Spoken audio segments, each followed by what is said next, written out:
Hello students, welcome to my YouTube channel अभी maths वाला। I am Abhimanyu your maths teacher.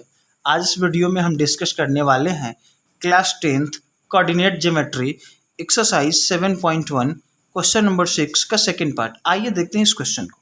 Name the type of quadrilateral formed if any by the following points and give reason for your answer.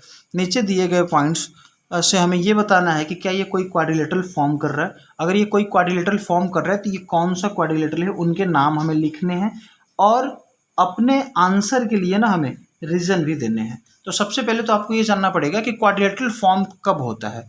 देखिए, quadrilateral form करने के लिए quadrilateral में total मिलाकर के 4 vertex होते हैं। क्वाड्रिलेटरल में टोटल 4 वर्टेक्स होते हैं, यानी 4 पॉइंट्स इनके हो जाएंगे। अगर इन चारों पॉइंट में से कोई भी 3 पॉइंट्स अगर कोलिनियर हो गया, अगर कोई भी 3 पॉइंट्स अगर कोलिनियर हो गया और जब इन्हें हम ज्वाइन करेंगे ना, तो ये क्वाड्रिलेटरल फॉर्म नहीं होगा, ये हमेशा एक ट्रायंगल फॉर्म होगा। तो आपको इस पॉइंट को ध्यान देना है।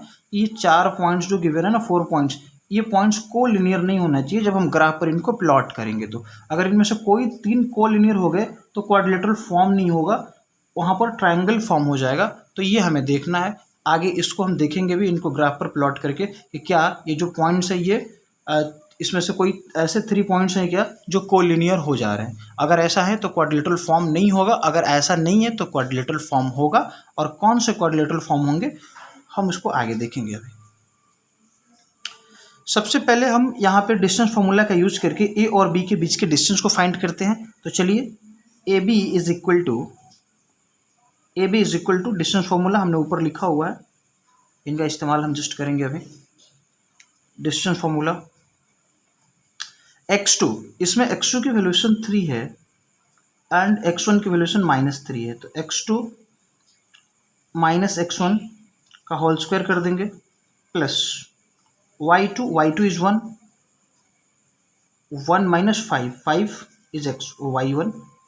अब इन का स्क्वायर कर देंगे,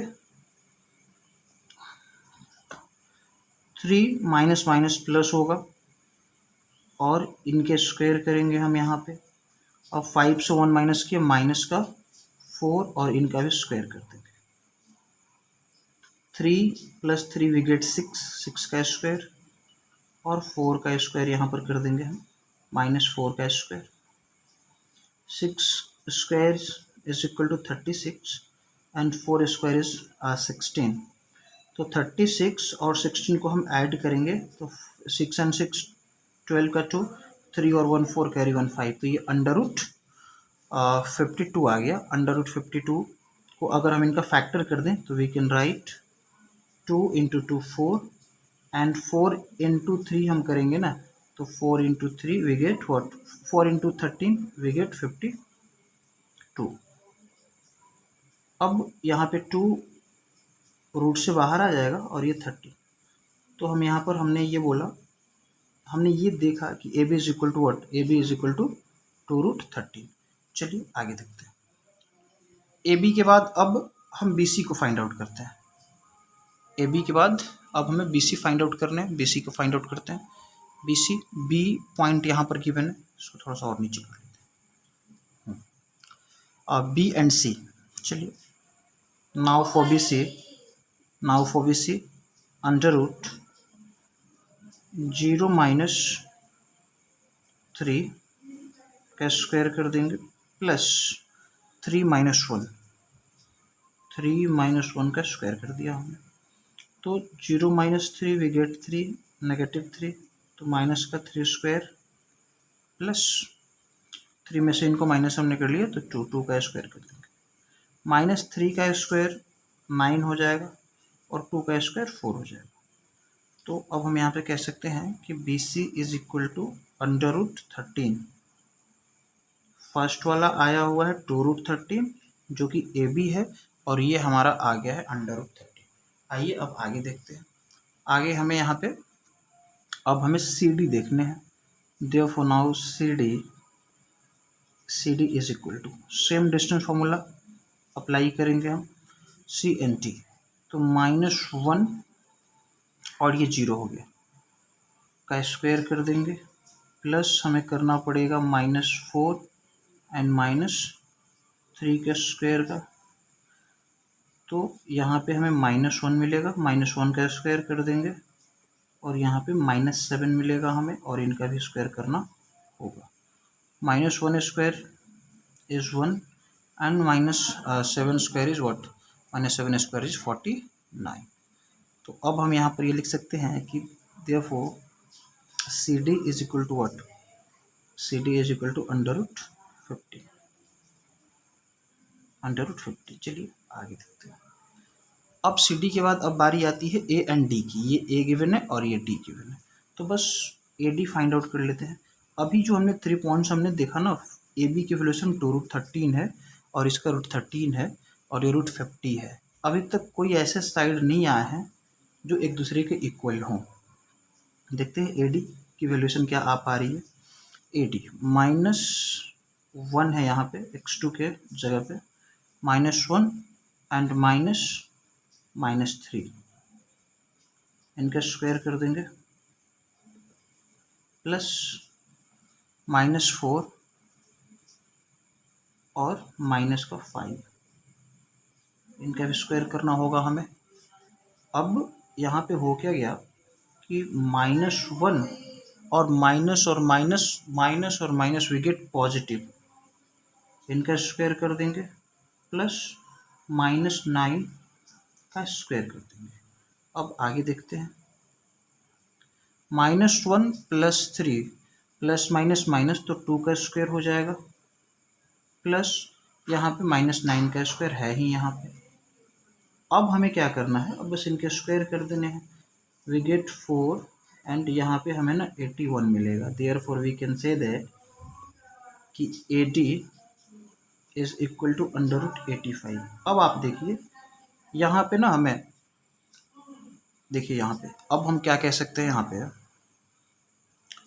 therefore we can say that, अभी तो यही देखेंगे हम कि A B is not equal to B C, is not equal to C D, is not equal to A D.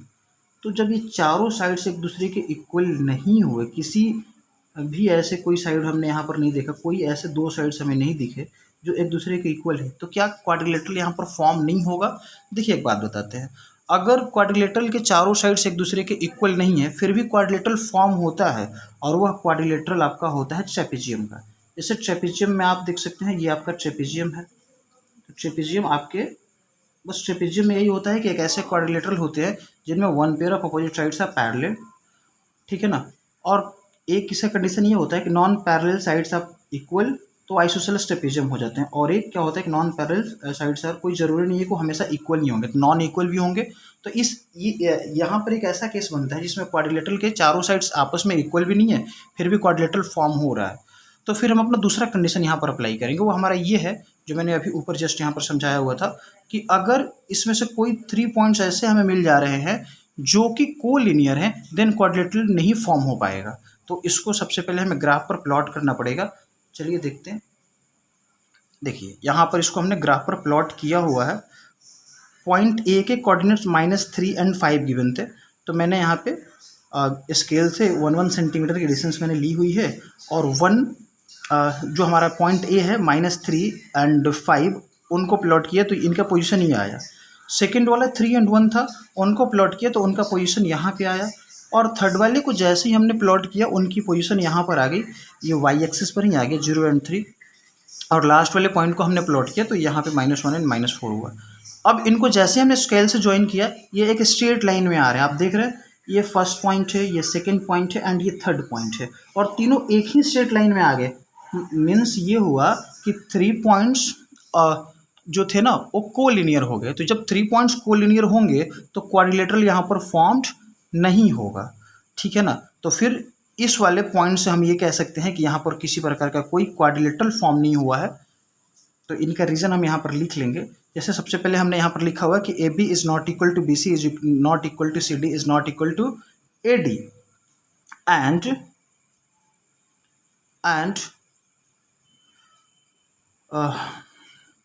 3 points, और 3 पॉइंट्स कौन कौन से पॉइंट हैं, point A, point B and C are collinear, ये collinear है। तो जब ये कोलिनियर हो गए then we can say that collinear and 3 points A B C are collinear, therefore these points are not of quadrilaterals। ये जो पॉइंट्स है ना वो क्वाड्रिलेटरल्स के नहीं है, या हम ये भी लिख सकते हैं कि ये क्वाड्रिलेटरल फॉर्म नहीं कर सकते हैं। तो ये इस क्वेश्चन का कंप्लीट सॉल्यूशन है। तो ये प्लॉटिंग देखना बड़ा ज़रूरी था यहाँ पे, क्योंकि सिर्फ साइड के वैल्यूएशन से उनके लेंथ वगैरह से हम ये नहीं पता लगा सकते कि ये क्वाड्रिलेटरल है कि नहीं। तो अब जाकर के ये परफेक्ट इस क्वेश्चन का सॉल्यूशन बना कि यहाँ पर क्वाड्रिलेटरल फॉर्म नहीं होगा। अगर आपको वीडियो अच्छा लगा हो तो आप इसको लाइक करें, चैनल को सब्सक्राइब करें, और इसके फर्स्ट पार्ट को हमने अपलोड कर दिया, आप उसको देखें। मिलते हैं नेक्स्ट वीडियो में, तब तक के लिए धन्यवाद, थैंक यू।